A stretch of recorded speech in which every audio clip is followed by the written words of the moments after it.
Okay, we got pile 1 and pile 2. So take 3 deep mindful breaths from the root to the crown and pick your card. We'll go. We'll start with the first one. Oh, wow. Okay. Oh, wow. So if you picked the first one, we've got Wish Upon a Star. Very fitting right now. If you've been wishing on something, this is almost as a confirmation that it's coming, and you've had to be willing to release a lot of stuff. I know that it's a pick a card, but I'm going to read them both together. So in order to receive this wish, we release something. It's almost like Maria Kondo. You know how Maria Kondo says, if it doesn't spark joy, get rid of it. This is exactly how I'm feeling. Like, it's in order to make room for something, you have to make energetic room for it by getting rid of other things, releasing things. I really love the daffodils here because they also represent wishes.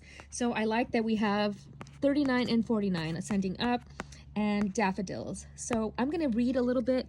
Let's look at the card in itself. Look at all those stars, wishing upon a star. And it looks like he's in a cocoon, almost breaking, either going inward or coming out of the cocoon, being birthed. So let us take a look at what Wishing Upon a Star says. Whoa, something just flew by really crazy. Hold on. So we've got 39, Wish Upon a Star. So we've got 3, creativity, 9, humanitarianism. 3 is also communication, communicating from your heart, right? Speaking up for those that have no voice, advocating, building a solid foundation based on creativity and humanitarianism, based on communication and humanitarianism, maybe a charity, right? Wish upon a star. I'm wishing on a star to follow.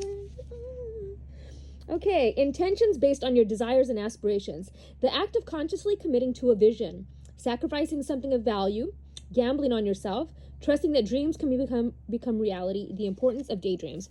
And I really like that comes up with the sacrificing something of value, because we have over here willing to release something. So do you believe your dreams can become real, or do you shrug them off and chide yourself for being unrealistic? What if you can trust that the world around you holds promise you have not yet realized? Perhaps the point all along is not how something can happen, but the power of wishing and intending. We humans have multiple ways to ritualize owning a dream we want to see manifest in physical form. Think of a wishing well. You infuse a coin with your intention, tuning in to the feeling of having a particular experience. Tossing the coin into the well symbolizes the act of letting go, letting the how go, walking away and allowing the universe to do its part in the co-creative partnership. Another method is to wish upon a star. In doing so, you also look back to our origins, for we are made of stardust. Today, allow yourself to dream and play with different realities, even if it seems impossible. If it calls you and feels good, why not choose it? Wish upon a star, then live as if your wish were already true. Know that those beautiful dreams you have been nurturing are in the process of becoming real. Don't forget that the act of wishing, dreaming, and intending is more important than figuring out the how. It shows the universe you're serious about playing the game of life, and you trust the essence of the partnership. Remember, every dream you believe in and hope for is a call to a twinkling star. The answer will come, sometimes swiftly, sometimes slowly. No wish is ever wasted. I really love that. What's interesting is I had just created a GoFundMe, and just as a wish, because there's an option for like, what is this for? And it was just a wish, something I was wishing for. And so I love that this came up. I was hesitant of making it go live because I was like, who would donate to this? But it's a reminder that it's okay to wish, and it doesn't matter what your wish is. There will be somebody out there who helps you facilitate this wish, who helps this wish come true. And unless you put yourself out there, you'll never know, right? If that wish can come true. If you never communicate it or vocalize it or try to manifest it, you'll never know, right? If you never co-create with others, you'll never know. And I love that you're not going to see it coming. Eyes are closed, but it's something that's very close to your heart that is coming true. So, yeah, okay, moving on to willing release. If you picked card number 2, once again, we got daffodils, which also represent wishes. When you see a daffodil, you blow it, and what happens? The wish comes true, right? And I love that they both have little stars everywhere, wishing on a star. So very synchronistic cards together. And what are you willing to release in order to receive what you want, what it is that you want? Here we got 4 and 9. So teaching and learning, humanitarianism again. I feel like these are the Jesus numbers. Yeah, so let's get to it. Willing release, number 49.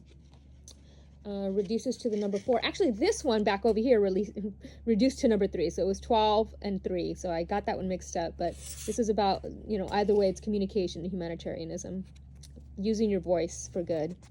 Here we've got building a solid foundation for the future based on your humanitarianism. Yielding to a divine plan, releasing attachments to form, especially if something isn't what you expected or wanted. Leaving room for serendipity. I love that because this one kind of said the same thing. Just allowing it to be, allowing it to manifest, releasing attachment to it. Some days you have to let go of your struggle to find an answer and focus on another thing for a while. This doesn't mean giving up altogether or losing anything. Remember that in our co-creative partnership with the divine, give and take is necessary.